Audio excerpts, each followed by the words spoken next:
Hello you bunch of cloudheads, Vaping Big here with another review. This is not a promotional or any sale.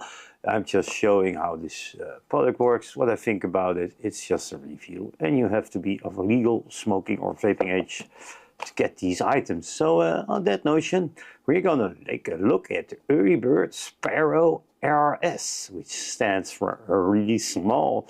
I didn't review the full-size Sparrow, but been loving it and using it for a while there. It's living on top of my N80 Harrier there, nice and flush with that device. I really like that.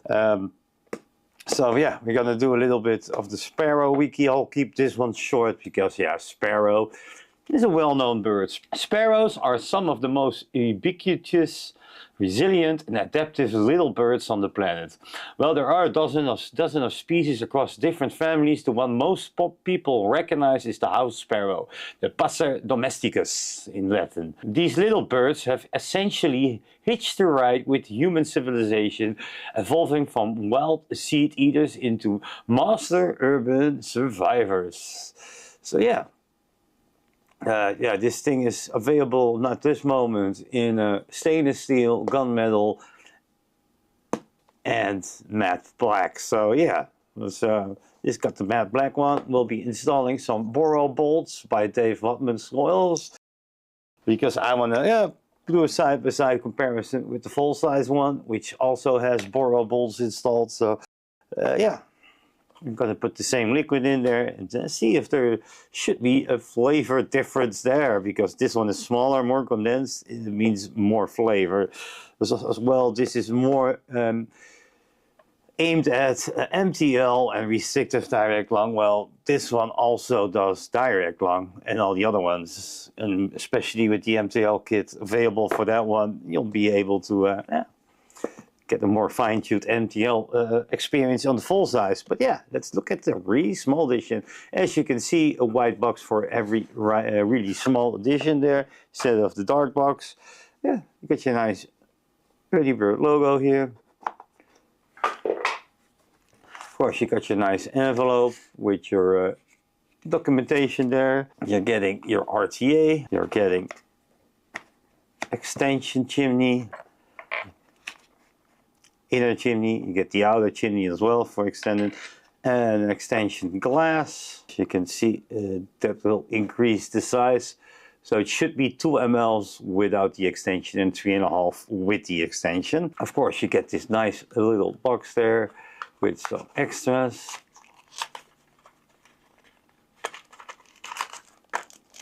Of course, you get all the airflow pins there.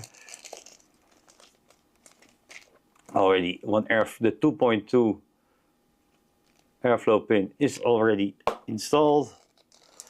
The 2mm airflow pin. Let's see what else we get here.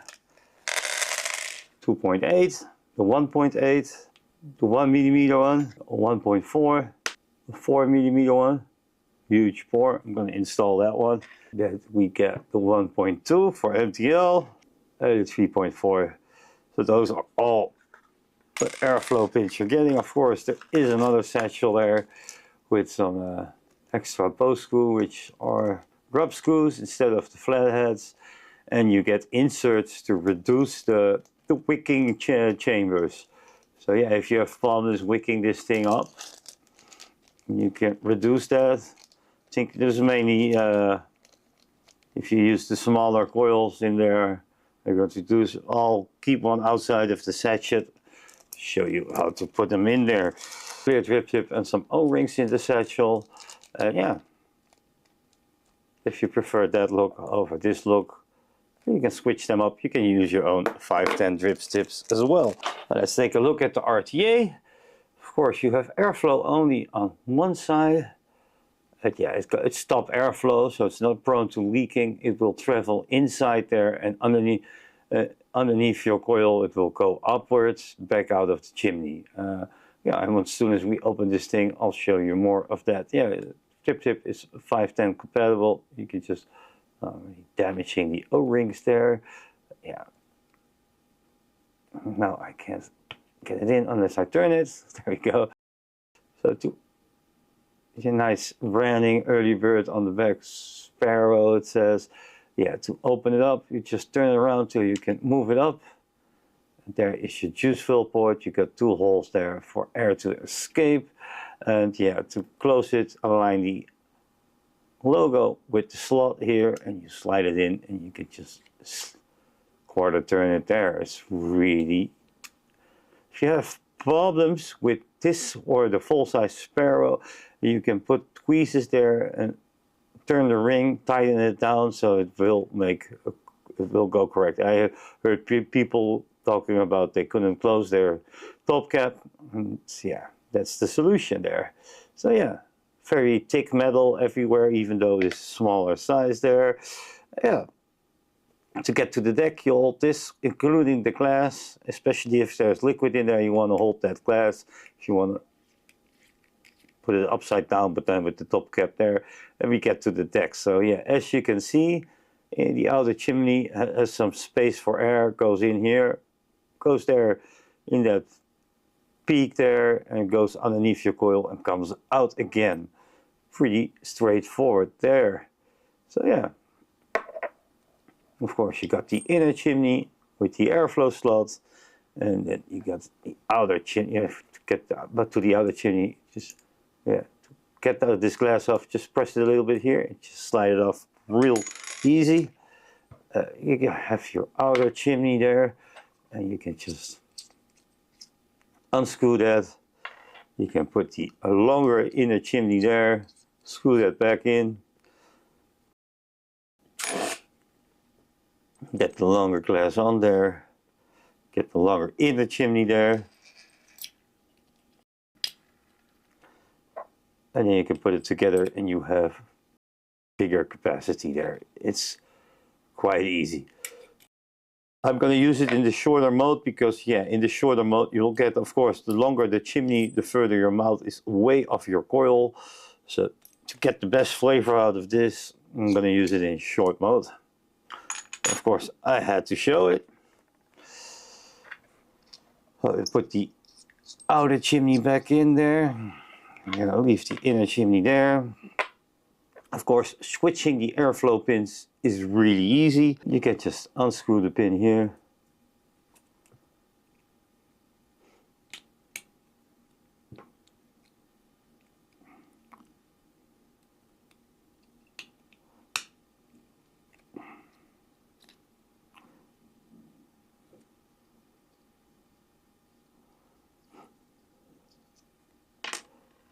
As you can see, just took the airflow pin out.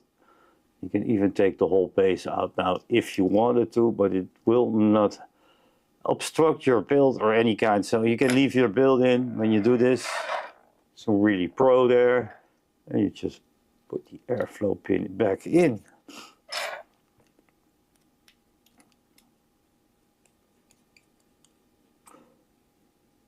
Push the deck down, of course.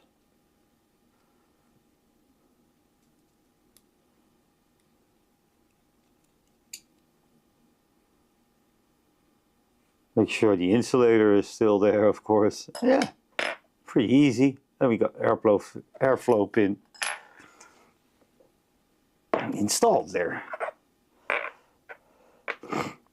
Let's put it on the build tab. We got a flat head here on the 2 posts. I'm going to use some Dave Watman's Boral bolts for this build. Of course, I need to recommend some bird feed from early birds as well. Pretty good coils. Try to move them as close to the post as I can there. I really have some space between the chimney and the post, so it's really easy to cut the legs as they are in the post. No tricks needed. Of course, we're gonna position the coil.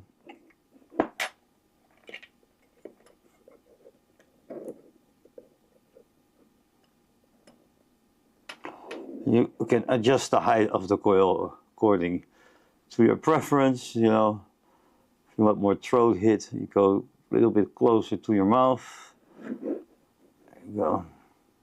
This is where I like it. You can get the hot spots out, of course.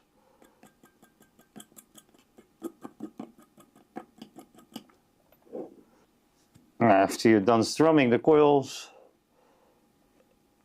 if you want to install these, you can just put them there on the side there, and press fit them in there, and you'll reduce the wicking chamber. Especially useful if you got a flooding coil there with your builds, and you have a lot of flooding. Won't leak on you and flood, but you will notice that gurgling with vaping. So yeah, you don't want that. So yeah, if you could just use some more cotton. I'll keep them using like this because I prefer like that. And you can use it either way.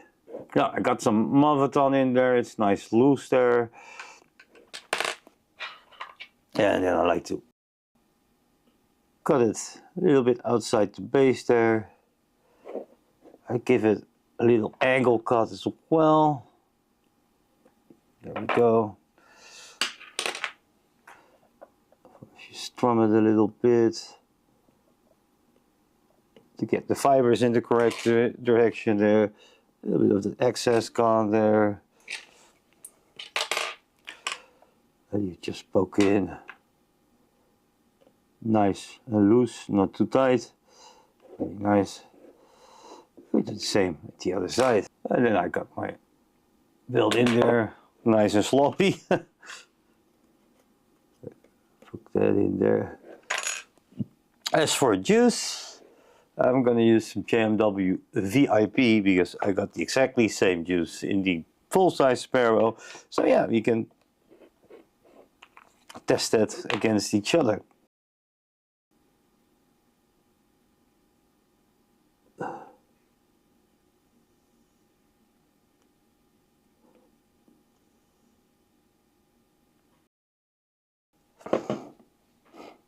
That creamy custard is really coming to life here. Let's see what resistance it's reading at, 0.3.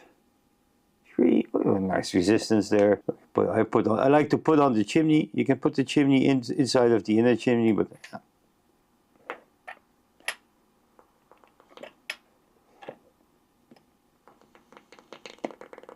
put some nice little crackle going on there. Oh gosh, don't forget to put on the glass. Back on. Oh, there we go. Slide that back on there.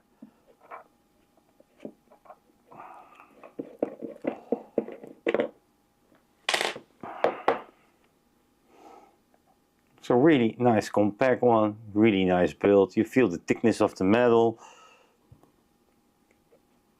I do like that. Fill her up.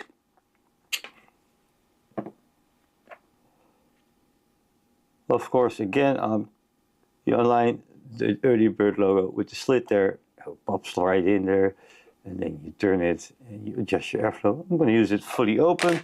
As for a device, well, my Harrier is already in use. I'm going to use the MQ class by SX Mini there. Because yeah, it's a nice little compact device there. Fits on nicely there since this is only 22 millimeters.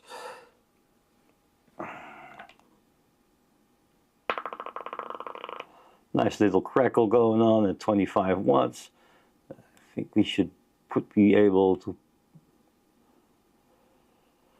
push that up with 30 watts there, really nice.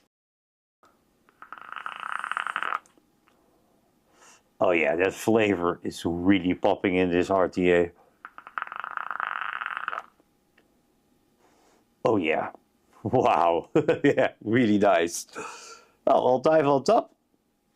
And yeah, we'll put it up against the full-size Sparrow, shall we? With the same liquid, same build.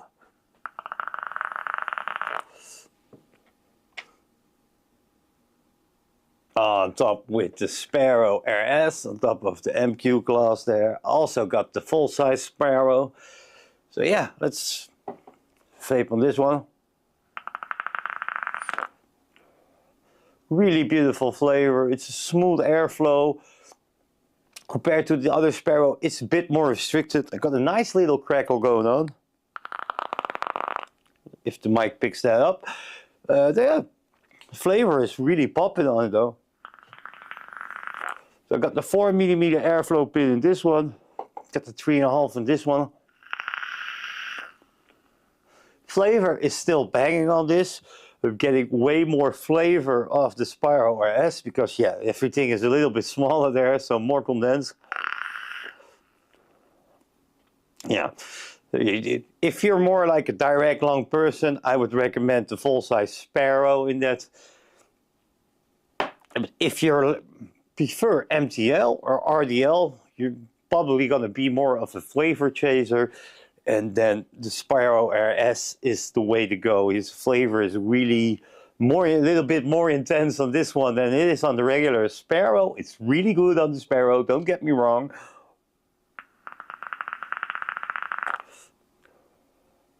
But yeah, it's just like a little bit next level on the Sparrow RS.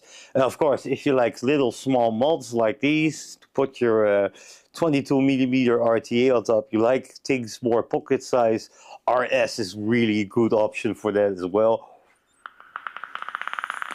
The build quality, everything fits together. It's nice and tight, you know, no problems there. The only thing that's a little bit loose is that glass, but you only notice that when you take it apart.